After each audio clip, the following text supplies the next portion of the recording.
로마서 13장 1절부터 7절의 말씀, 하나님의 말씀을 봉독하겠습니다. 각 사람은 위에 있는 권세들에게 복종하라. 권세는 하나님으로부터 나지 않음이 없나니 모든 권세는 다 하나님께서 정하신 바라. 그러므로 권세를 거스르는 자는 하나님의 명을 거스름이니 거스르는 자들은 심판을 자취하리라. 다스리는 자들은 선한 일에 대하여 두려움이 되지 않고 악한 일에 대하여 되나니 내가 권세를 두려워하지 아니하느냐. 선을 행하라. 그리하면 그에게 칭찬을 받으리라. 그는 하나님의 사역자가 되어 내게 선을 베푸는 자니라. 그러나 내가 악을 행하거든 두려워하라. 그가 공연히 칼을 가지지 아니하였으니 곧 하나님의 사역자가 되어 악을 행하는 자에게 진노하심을 따라 보응하는 자니라. 그러므로 복종하지 아니할 수 없으니 진노 때문에 할 것이 아니라 양심을 따라 할 것이라. 너희가 주세를 바치는 것도 이로 말미암음이라. 그들이 하나님의 일꾼이 되어 바로 이 일에 항상 힘쓰느니라. 모든 자에게 줄 것을 주되 주세를 받을 자에게 주세를 바치고 관세를 받을 자에게 관세를 바치고 두려워할 자를 두려워하며 존경할 자를 존경하라. 아멘. 하나님께서는 온 세상을 다스리시며 통치하십니다. 이것을 믿으십니까? 아멘. 저도 믿습니다. 그런데 하나님은요, 이 세상을 직접 통치하거나 다스리지 않으시고 위임하셔서 통치하십니다. 가정과 또 직장과 교회와 나라, 다스리는 자들을 허락해 주신다라는 것입니다. 그렇게 각각의 영역에서 질서를 유지하고 또 안전하게 우리를 보호하고 또 축복을 흘려보내는 축복의 통로가 되도록 하나님께서는 사람을 세워서 사용하신다라는 것입니다. 그리고 하나님께서는 그렇게 보이는 권위자에게 순종하는 것을 통해서 보이지 않는 하나님께 순종하는 그 태도를 우리로 하여금 배우게 하십니다. 오늘 본문 1절 2절 말씀을 우리 함께 읽어보도록 하겠습니다. 각 사람은 위에 있는 권세들에게 복종하라. 권세는 하나님으로부터 나지 않음이 없나니 모든 권세는 다 하나님께서 정하신 바라. 그러므로 권세를 거스르는 자는 하나님의 명을 거스름이니 거스르는 자들은 심판을 자취하리라. 아멘. 여기서 위에 있는 이라는 이 단어는요, 다스리는 혹은 지배하는 이런 뜻을 가지고 있습니다. 그 뜻을 가지고 이 말씀을 보게 되면 우리를 다스리는 권세에 복종해야 된다, 순종해야 된다라고 오늘 말씀하고 있다라는 것이죠. 왜냐하면 이 권세가 하나님으로부터 주어졌기 때문입니다. 이 권세가 하나님께로부터 정해졌다라고 표현하고 있는데요, 이것이 수동형입니다. 내 자의가 아니라 하나님께서 그렇게 만들어 주셨기 때문에, 하나님께서 그렇게 정해 주셨기 때문에, 하나님께서 그렇게 위임하셨기 때문에 우리가 순종해야 한다라는 것입니다. 다시 말해 하나님께서 모든 이 권위를 세워 주셨다라는 것이죠. 그렇기 때문에 우리는 그 권위에 순종해야 한다라고 오늘은 본문 우리에게 말씀하고 있는 것입니다. 그런데 이 말씀이 우리에게 불편한 부분들이 하나 있습니다. 그것은 무엇일까요? 순종할 만한, 내가 존경하는 그런 사람들이라면, 그런 지도자라면 우리가 언제든 순종할 수 있습니다. 그런데 세상에는, 또 내가 살고 있는 이 세상에는, 또 내가 속한 그 가정과 또 사회와 나라에는 순종할 수 없을 만한 사람들이 더 많아 보이기 때문입니다. 부도덕한 정권과 정책에 순종하는 것이 결코 쉬운 일이 아니라는 것입니다. 이보다 더 어려운 일은 무엇입니까? 얌체처럼요, 자기의 필요와 자기의 이속만을 챙기는 그런 직장 상사요.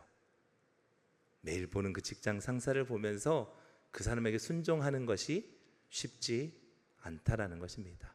가장 어려운 것은 무엇입니까? 나와 함께 사는 그 사람이요. 항상 문제만 일으키는 배우자를, 또 때로는 정말 말이 통하지 않는 나의 부모님을 순종하는 것, 부모님께 순종하는 것 결코 쉬운 일이 아니라는 것입니다. 그런데요, 오늘 말씀은 우리에게 너희가 마땅히 순종할 만한 사람들을 순종하라 라고 말씀하고 있지 않다라는 것입니다. 오늘 본문과 동일한 말씀으로 하는 우리 베드로의 고백이 있습니다. 함께 읽어보도록 하겠습니다. 사환들아, 범사에 두려워함으로 주인들에게 순종하되 선하고 관용하는 자들에게만 아니라 또한 까다로운 자들에게도 그리하라. 아멘. 자, 종들이 마땅히 해야 될 것들이 주인을 섬기는 것입니다. 순종해야 하는 것입니다. 그런데요, 까다로운 자들에게도 그렇게 하라는 것입니다. 까다롭다라는 게 우리가 성격이 까칠하다라는 성격으로 그렇게 이해할 수 있는데, 사실 이 원의 의미는요, 길이 구부러지다라의 의미입니다. 그래서 이 단어를 제대로 해석을 하게 되면 패역한 주인인 거죠. 삐뚤어진 주인이요, 잘못된 주인처럼 보일지라도 너희가 순종해야 한다라고 말씀하고 있다라는 것입니다. 때론 세상의 통치자들이 하나님께서 맡겨주신 자신의 그 목적을, 그 소명을 망각할 때가 있습니다. 자신의 욕심을 채우며 횡포를 부릴 때도 있지만, 그렇다고 해서 법과 질서 안에서 하나님께서 세우신, 그렇게 하나님께서 세우신 그 권세자를 통해서 우리가 평화롭게 살기를 원하시는 하나님의 그 권위와 하나님의 그 목적을 우리가 무시할 수 없다라는 것입니다. 예를 들면 하나님께서요, 이 세상을 보존하기 위해서 햇빛도 주시고 또 비도 내려주십니다. 그런데 때로는 그 햇빛과 비가 과도할 때가 있다라는 것이죠. 그래서 우리는 가물 때가 있고 또 때로는 홍수가 일어나기도 합니다. 그런데 그렇다고 해서 하나님께서 이 햇빛과 비를 주셨다는 것, 하나님께서 이 자연 만물을 다스린다고 하시는 이 사실을 우리가 부정할 수는 없다라는 것이죠. 마찬가지입니다. 권력자들이 부당한 횡포와 압제가 있다고 해서 그것이 하나님께서 권세자와 지도자를 세우셨다는 그 사실을 부정할 수 있는 근거가 될 수는 없다라는 것입니다. 우리가 하나님께서 역사의 주관자이심을 믿고 고백합니다. 그렇다면 그 하나님이요, 단순히 교회 안에만 계시는 하나님이 아니라는 것입니다. 우리의 가정에도 계시고 우리의 직장과 또 학교와 이 나라 가운데도 계시는 하나님이라는 것입니다. 그렇다면 그 모든 것의 주관자로 삼고 세우시는 하나님을 우리 또한 인정해야 한다라는 것입니다. 그럼 하나님께서 허락하지 않으시면 어떤 사람도 권력을 잡을 수 없다라는 것이죠. 어떤 통치자이든 간에 그를 세우시는 분은 하나님이시라는 것을 믿고 고백해야 한다라는 것입니다. 그렇다면 사도 바울은 이렇게 자신 있게 자신이 고백할 수 있는, 말할 수 있는 근거가 무엇일까요? 물론 하나님께서 주신 말씀이겠지만 사도 바울은요, 예수님을 통해서 이것이 진리임을 배웠다라는 것입니다. 6절 마지막 날 예수님께서 로마 총독이었던 빌라도에게 끌려가셔서 재판을 받으셨습니다. 당시의 상황에 의하면, 말씀에 의하면 그 증언, 거짓 증언들이 모두 맞지 않았다라고 이야기합니다. 증거물도 없었습니다. 또 당시 유대법에 의하면 저녁에 재판하는 것이 금지되어 있었습니다. 예수님은 밤에 심판을 받으셨고요, 당일 심판을 받고 당일날 선고하는 것도 불법이었습니다. 예수님이 당하셨던 그 재판은요, 처음부터 끝까지 모든 것 자체가 다 불법 투성이였습니다. 그런데 재판장에 서신 예수님께서 그 재판을 불법 재판이라고 거부하지 않으셨다라는 것입니다. 그들을 비난하지 않으셨습니다. 빌라도는 주님께 신문하며 이렇게 이야기합니다. 요한복음 19장 10절 말씀입니다. 빌라도가 이르되 내게 말하지 아니하느냐, 내가 너를 놓을 권한도 있고 십자가에 못 박을 권한도 있는 줄 알지 못하느냐. 그러자 주님께서 이렇게 말씀하십니다. 예수께서 대답하시되 위에서 주지 아니하셨더라면 나를 해할 권한이 없었으니. 알고 계시다라는 것입니다. 예수님의 말씀은 비록 불법 재판을 하는 빌라도지만 그가 가진 권력은 하나님께로부터 왔다는 것을 예수님께서 고백하고 계시는 것입니다. 하나님의 뜻이 있어서 빌라도가 하나님의 아들을 심판하는 그 자리에 있다라는 것이죠. 중요한 것은요, 예수님께서는 빌라도를 두려워한 것이 아니었습니다. 빌라도의 그 권위에 순종한 것이 아니라 그 권위를 주신 하나님께 순종했다라고 하는 것입니다. 그 빌라도의 재판에 의해서 예수님은 십자가를 지게 되셨고 그 십자가를 통해서 우리의 모든 죄를 대속하는 구원의 생명을 우리가 또한 얻게 되었습니다. 자, 그렇다면 권위에 순종한다는 것이 과연 무엇인가? 조금 더 자세히 한번 살펴보았으면 좋겠습니다. 우리 3절 말씀을 함께 읽도록 하겠습니다. 다스리는 자들은 선한 일에 대하여 두려움이 되지 않고 악한 일에 대하여 되나니 내가 권세를 두려워하지 아니하려느냐. 선을 행하라. 그리하면 그에게 칭찬을 받으리라. 아멘. 선을 행하라고 말씀하고 있습니다. 왜냐하면 너희가 선을 행하면 권위자들에 대해서 두려움을 갖지 않기 때문이다 라고 말씀하고 있는 것입니다. 우리가 누군가를 두려워하는 것과요, 누군가에게 순종하는 것은 다른 문제라는 것입니다. 우리가 일반적으로 권위에 순종하는 이유는 무엇입니까? 그 사람이 힘이 세서, 권력이 있어서, 혹은 재력이 있기 때문 아닙니까? 그럼 직장을 다니는 사람들이 많이 하는 이야기가 무엇입니까? 내가 당장 먹을 것만 해결되었다면, 내가 처자식만 없다면 당장 때려 쳤을 텐데 라는 이야기를 많이 하지 않습니까? 그런데 오늘 본문을 통해서 하나님께서 우리에게 주신 말씀은요, 너희가 권세자들에게 순종한다라고 하는 그 순종은요, 어쩔 수 없이 억지로 두려워서 어거지로 하는 그러한 순종이 아니라는 것입니다. 적극적으로 해야 되는 것이고 또 선한 일을 도모하라라고 말씀하고 있는 것입니다. 그리고 그럴 때 모든 권위자들에 대한 두려움을 없앨 수 있다라고 이야기합니다. 오늘 보면 5절은 이것을 조금 더 구체적으로 이렇게 말씀하고 있습니다. 함께 읽겠습니다. 그러므로 복종하지 아니할 수 없으니 진노 때문에 할 것이 아니라 양심을 따라 할 것이라. 아멘. 우리는 보통 혼날까 봐 하는 경우가 많은데요, 그러지 말라라는 것입니다. 너희의 양심에 따라 마땅히 너희의 선한 일을 해야 된다라고 말씀하고 있는 것입니다.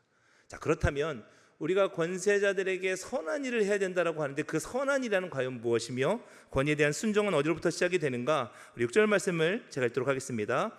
너희가 조세를 바치는 것도 이로 말미암음이라. 그들이 하나님의 일꾼이 되어 바로 이 일에 항상 힘쓰느니라. 아멘. 갑자기 납세에 대한 이야기가 나옵니다. 뭔가 좀 갑자기 생뚱맞은 듯한 그런 느낌이 드는데요, 아시다시피 당시 로마의 성도들 가운데는 유대인들이 많이 있었습니다. 그리고 이들은 자신의 식민 지배국인 로마에게 세금을 내는 것 자체가 자신의 원수인 로마를 이롭게 하는 것이라고 믿고 있었고, 그래서 저항의 일종으로 세금 내는 것을 거부했습니다. 그것도 자신이 아는 그리스도인들에게 그 세금 내는 것을 거부하도록 함께 종용했다라는 것이죠. 그런데요, 사도 바울이 이야기하는 것입니다. 그렇게 하면 안 된다라는 것입니다. 조세를 바치는 것도 사실은 하나님의 일꾼을 위한 일이다라고 이야기합니다. 권위에 순종한다라고 하는 것은 작지만 지금 내가 마땅히 해야 될 일, 내게 맡겨진 그 일들을 성실하게 감당하는 것으로부터 시작한다라고 사도 바울은 말씀하고 있는 것입니다. 여러분, 1992년에 미국 LA에서 큰 사건이 있었습니다. 기억하시는 분들이 계시다면 연식이 오래되신 분들입니다. 네, 흑인 폭동 사태가 있었습니다.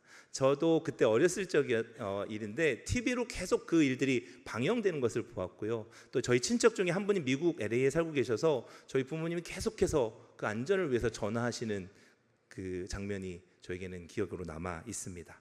그때요, 한인 상가들이 정말 큰 피해를 많이 입었습니다. 수십만 달러에서 많게는 수백만 달러의 피해를 입었었다고 합니다. 그런데 평소에 한국인들이 얼마나 근면 성실하게 사는 것을 미국 정부도 잘 알고 있었기 때문에, 그래서 미국 시민권이 없을지라도 그 피해 보상을 해주겠다라고 미국이 약속했다고 합니다. 그런데 한국 상인들이 그렇게 기뻐하지 않았다라고 합니다. 왜 그랬을까요? 당시 피해 보상이요, 세금 납부 실적을 토대로 했기 때문입니다. 그런데 많은 한인들이, 죄송합니다, 모든 한인들을 이야기하는 것이 아닙니다. 많은 한인들이 그 세금을 속이고 줄이고 때로는 내지 않아서 자신들이 마땅히 받을 수 있는 그 혜택을 받지 못했다라고 하는 것입니다.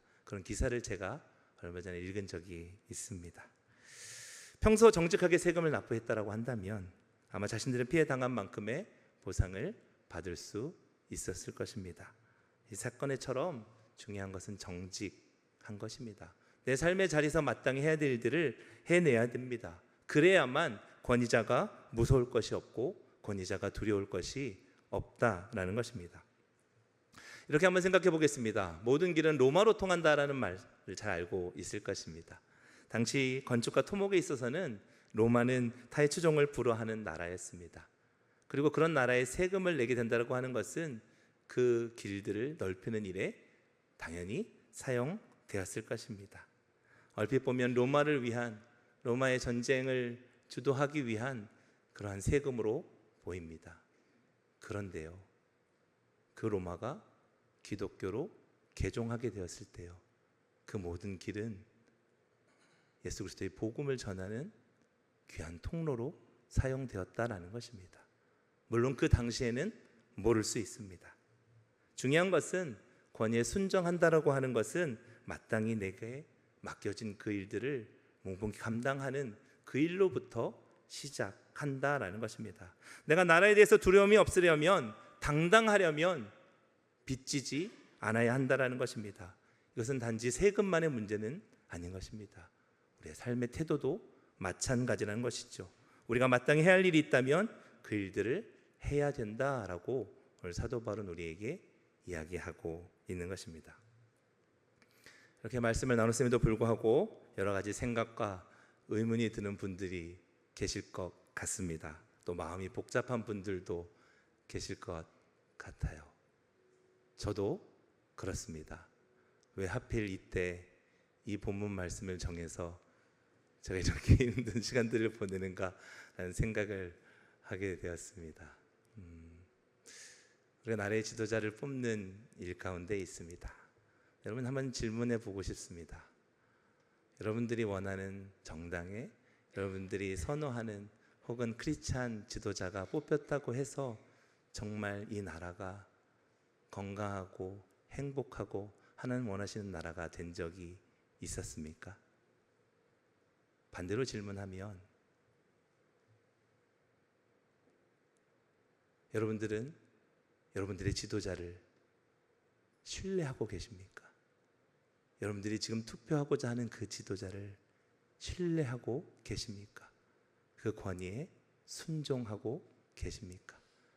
그래서 저는 오늘 말씀을 이 권위라고 하는 이 부분에서 말씀을 함께 같이 살펴보고 싶습니다. 과연 이 땅 가운데 권위가 있는가라는 것입니다. 이 땅 가운데 부모님의 권위가 있습니까? 이 땅 가운데 스승의 권위가 있습니까? 이 땅 가운데 나라의 지도자에 대한 권위가 남아 있습니까? 아니,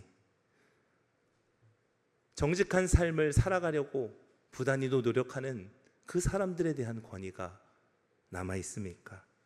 법을 준수하고 도덕적 가치를 존중히 여기는 그러한 사람들에 대한 권위가 있습니까? 생명에 대한 권위가 이 땅 가운데 있는지 한번 되돌아보았으면 좋겠습니다. 만약에 무너졌다면 사실은 그것은 우리로부터 시작되었다라는 것입니다. 그리고 하나님께서 그것을 다시 세우시기 원하십니다. 어떻게요? 우리를 통해서요. 먼저 나라가 아닌 우리의 가정을 통해서요. 내가 다니는 학교를 통해서, 나의 직장을 통해서, 하나님께서 내게 맡겨주신, 하나님께서 내게 허락하신, 다스리라고 맡겨주신 그 권위를 인정하는 것으로부터 시작되어야 합니다. 내가 그 권위자라면 그 권위자에 합당한 삶을 살아내어야 한다는 것입니다. 자, 마지막으로 다윗 이야기를 함께 함으로 이 권위에 대한 이야기를 마치려고 합니다. 좀 더 깊게 묵상해 보려고 합니다. 여러분, 우리가 지난 펜스티벌 할 때 브로드웨이 같은 그 연극 공연을 통해서 사무엘이 다윗에게 기름 부음하는 그 장면을 목격했습니다. 그리고 말씀을 함께 나눴었는데요. 기름 부음을 받았다는 것은 이제 왕이 되었다라는 것을 의미합니다. 자, 그렇다면 다윗이 해야 될 일은 무엇이었겠습니까? 이제 왕의 수업을 받아야 되는 것입니다. 그리고 마침 그 기회가 곧 찾아오게 됩니다. 사무엘상 16장을 보게 되면요, 당시의 왕이었던 사울이요, 악령이 걸리게 됩니다. 그리고 그 악령을 쫓아내기 위해서 수금을 타는 그런 사람을 추천했고, 그 사람으로 바로 다윗이 추천을 받게 됩니다. 그래서 아버지 이새는 왕의 명령에 순종하여 이 어린 아들 다윗을 궁으로 보내게 되는 것이죠. 여러분이 만약에 다윗이었다면 어떠한 생각을 가지셨겠습니까? 이제 됐다, 이제 곧 왕이 되겠구나 라는 생각을 갖지 않으셨겠습니까? 그 선지자가 기름 부었었던, 사무엘이 기름 부었던 그 일들이 이제 나에게 드디어 현실로 다가오는구나, 이제 내가 왕의 수업을 받겠구나라고 생각하지 않았겠습니까? 더 이상 그 답답한 부모님 밑에서 냄새나는 양을 치며 살지 않아도 될 것이다 라고 생각하지 않았겠습니까? 그런데요, 그 일이 지난 한참 뒤의 상황을 사무엘상 17장 14절에서 15절은 이렇게 표현합니다. 함께 읽어보겠습니다. 다윗은 막내라 장성한 세 사람은 사울을 따랐고, 다윗은 사울에게서 왕래하며 베들레헴에서 그의 아버지의 양을 칠 때에. 무슨 말입니까? 시간이 많이 지났습니다. 그럼에도 불구하고 여전히 그야 할 일은 변한 것이 없었다는 것입니다. 공장을 왔다 갔다 하긴 했지만 그가 하는 일은 여전히 아버지 밑에서 양을 치는 것이었다라고 성경은 말씀하고 있는 것입니다. 무엇을 의미할까요? 다윗은요, 가정에서 자신의 아버지에게 순종하는 것을 배우고 있었다라는 것입니다. 그리고 이 훈련은 다윗에게 너무나 중요한 훈련이 됩니다.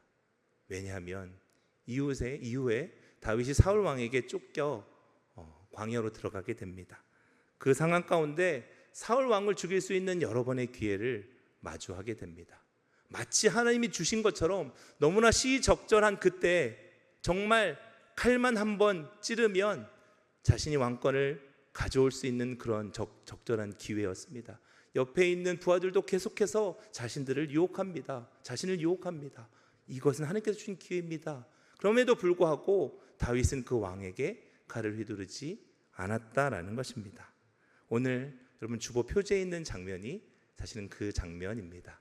다윗이 동굴에서 사울을 죽이지 않고 그 옷깃만을 자른 채 왕이시여 왜 나를 죽이려 합니까? 라고 그 옷자가락을 들어 보이는 그 장면이 오늘 주보의 첫 장면입니다.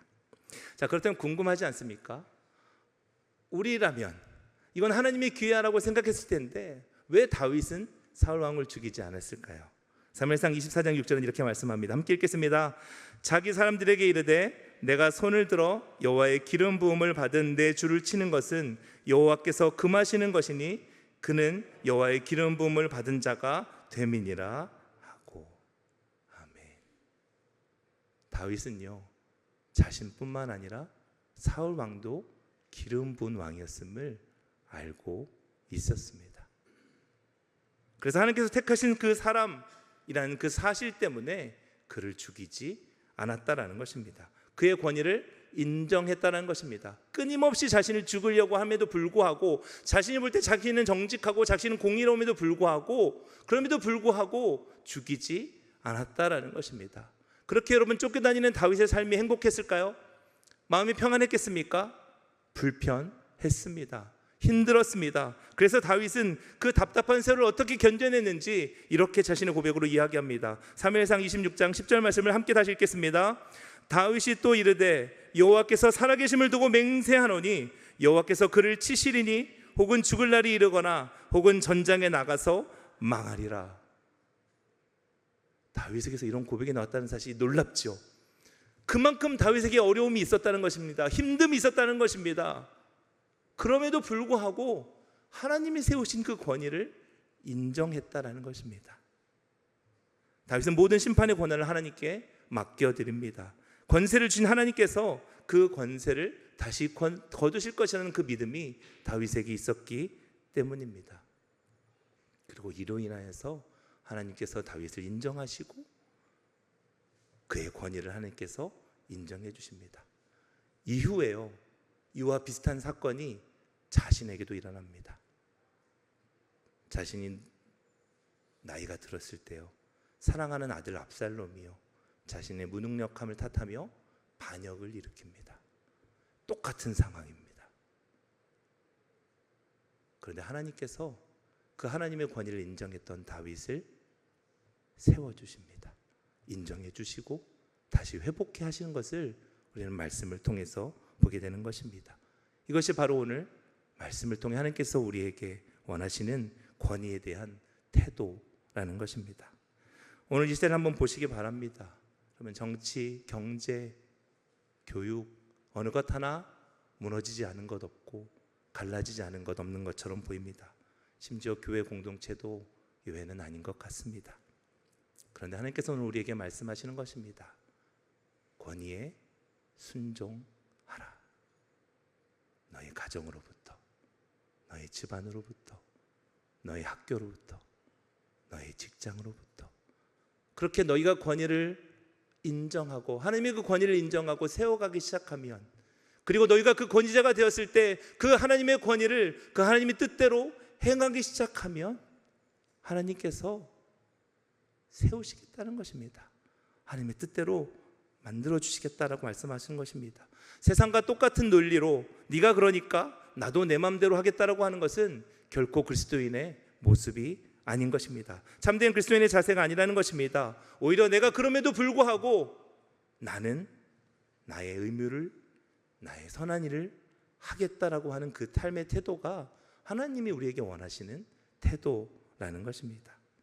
왜냐하면 그리스도인이란 보이지 않는 하나님을 예배하는 사람이고, 그것은 바로 작은 나의 삶의 일터이지만 그 자신의 삶을 도구로 삼아 주님께서 친히 이 나라를 세우심을 보고 믿는 자들이 바로 그리스도인들이기 때문입니다. 만약 우리가 진정한 그리스도인으로 살아가기 원한다면, 이 땅에 권위가 다시 바로 세워지기를 원한다면 다른 삶을 향했던 그 손가락을 나에게로 향해야 한다라는 것입니다. 우리 각자의 주어진 그 삶의 자리에 그 위치를 지키고 매사에 책임을 다하는 자가 되어야 합니다. 이 땅에 권위주의는 사라져야 합니다. 그러나 권위는 다시 바로 세워져야 하는 것입니다. 그게 남편으로서, 아내로서, 부모로서, 자식으로서, 스승으로서, 또 제자로서, 상사로서, 또 국민으로서 우리에게 맡겨진 일들을 감당하며 그렇게 권위를 인정하기 시작할 때 하나님께서 이 혼란과 무질서 속에서 우리의 가정과 우리의 직장과 우리의 나라까지도 반드시 지켜주시며 하나님이 원하시는 공의와 정의가 회복되는 그런 나라 되게 하실 것입니다. 그 삶의 시작을 이번 한 주 우리의 가정에서, 또 우리 교회에서 그렇게 시작하는 저와 여러분 되시길 주님의 이름으로 축복합니다. 기도하겠습니다. 사랑의 하나님 아버지, 오늘 말씀을 통해 모든 권위가 하나님께로부터 온 것임을 깨닫게 하시니 감사를 드립니다. 우리의 눈에 보이는 권위자에게 순종함으로 보이지 않는 하나님께 순종하는 믿음을 배우게 하여 주시옵소서. 어두운 현실 속에서도 정직과 양심을 따라 살아가게 하여 주시고 우리의 삶의 자리에서 하나님의 질서를 세우는 자 되게 하여 주시옵소서. 권위가 무너지고 권위를 무너뜨리는 세상이지만 우리는 다시 그 권위를 세우는 자로 살아가기를 원합니다. 무질서하고 분열된 이 세상 가운데 그리스도인으로서 하나님의 나라를 이루어가는 평화의 사자 되게 하여 주시옵시고, 보이는 세상의 법을 넘어 보이지 않는 하늘의 원칙과 말씀을 따라 살아가는 지혜롭고 성숙한 주님의 자녀들 되게 하여 주시옵소서. 그렇게 우리의 가정에서, 우리의 직장에서, 학교와 교회와 나라에서 하나님께서 우리에게 맡기신 그 권위를 잘 지키고 순종하며 이를 통해 하나님께 영광 돌리는 그러한 삶을 살아가는 우리 모두가 되게 하여 주시옵소서. 감사드리며 살아계신 우리 구주 예수 그리스도의 이름으로 기도드립니다. 아멘.